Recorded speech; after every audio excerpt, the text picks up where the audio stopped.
Before Peter the Great, Russia stood apart from much of Western Europe, vast but isolated, powerful in territory yet limited in influence.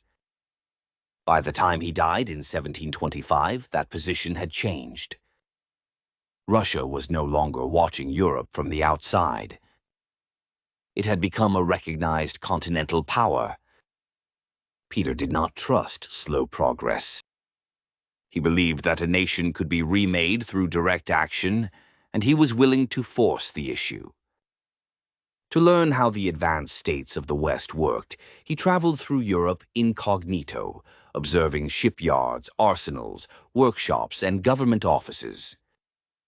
He studied the practical skills that made modern states strong: shipbuilding, engineering, navigation, and administration. He was not interested in appearances alone. He wanted methods that could be used at home.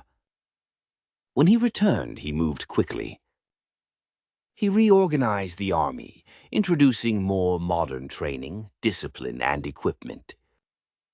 Russia had long relied on less effective military structures, but Peter aimed to replace them with a force that could compete with the best armies of Europe.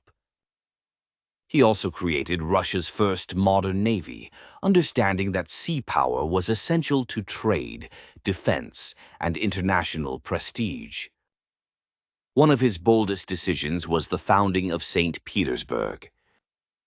Built in a difficult northern location, the city was meant to face the Baltic and connect Russia to Europe. It served as a symbolic and strategic window to the West. Rather than remaining centered only on older inland traditions, Russia now had a capital designed to project power outward. Peter's reforms reached beyond the military. He restructured the government to make it more efficient and more loyal to the crown. He encouraged scientific education and technical knowledge, believing that expertise should serve the state. In everyday life, he also pushed social customs toward European standards, changing dress, behavior, and court culture in ways that made many Russians uneasy, but signaled a new direction for the country. His methods were often harsh, and his pace was relentless. Yet the effect was unmistakable. Peter I ended centuries of isolation and forced Russia into the center of European affairs.